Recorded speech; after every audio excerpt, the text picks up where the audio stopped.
You like it? Mm. Mm. Yummy.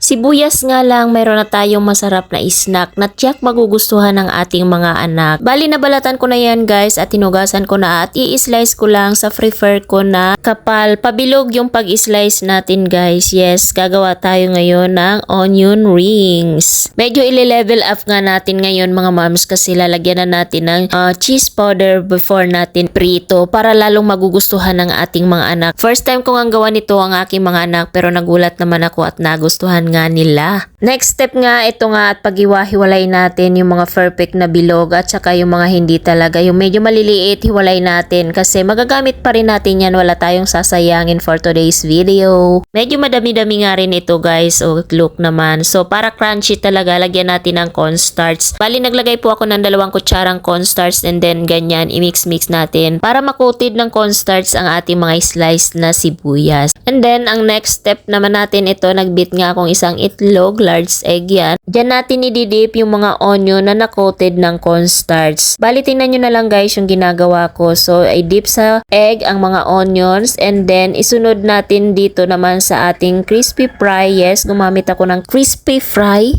para hindi na ako naglagay ng kung ano pa mang pampalasa kasi malasa na yan. And then, ibalik natin sa egg and then ito na tayo sa final round, Charles. Ang ating breadcrumbs na mayroong cheese powder o diba, level up yarn. Ulit-ulitin lang yung process na to hanggang sa maubos ang inyong mga onions makoated. Medyo maproseso nga lang yung part na to pero sulit naman after natin makoated lahat yan at talagang promise magugustuhan ng inyong mga anak at hindi nila mahalatang onions yung kinakain nila. Yes, totoo yun mga moms.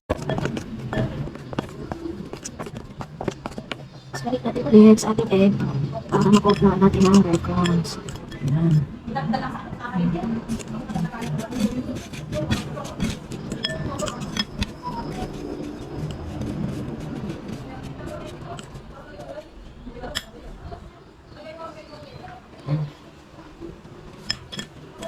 Diba?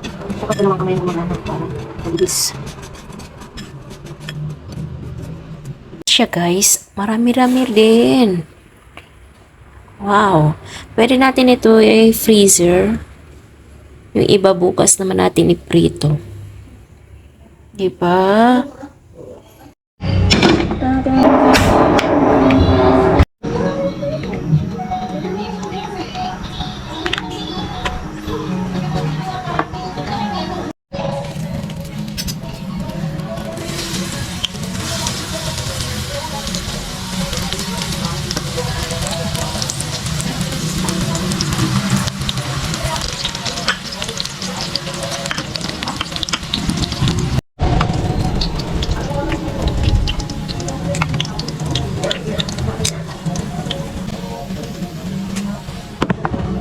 Guys, ang ganda. Cheesy talaga ang ating onion rings.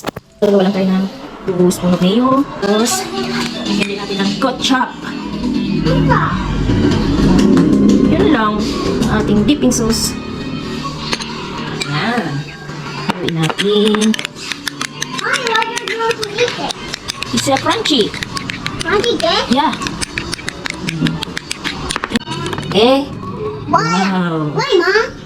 Mommy first, so I will tell you what's taste. Crunchy. Mmm. Mom, I want this one. Mmm. Mom, this is too Yummy. big. Mom, It's I okay. want the small one. It's okay. Okay. Mm. This is me. Mmm. Yummy? Yummy? Wow. Like it? Wow. Diba, may merienda na naman tayo. Onion rings, homemade by me. May dipping sauce tayo, mayo lang at saka ketchup. Tikman na natin. Crunchiness overload.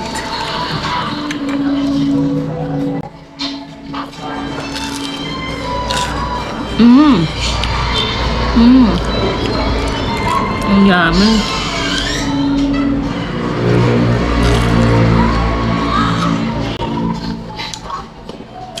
Yummy. You like it? Yeah. Wow.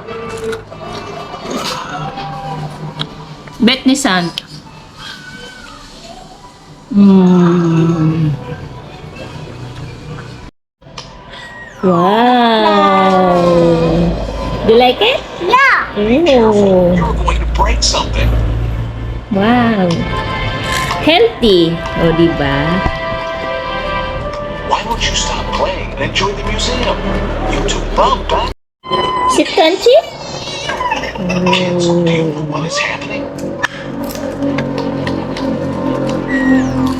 Yummy! I'll taste it.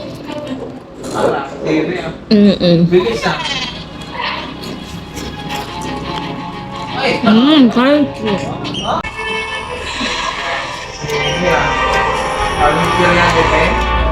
Mas healthy pa to. Diba?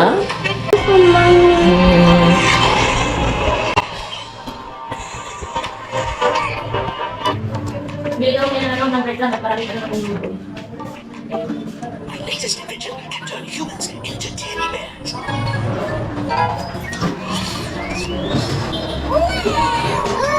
I'm so soft. Bebe. That's great. O diba, hindi naman halatang nagustuhan ng aking bulilit. So that's it for today's video. Thank you for watching and God bless us all. Please like and share naman po ng aming mga videos.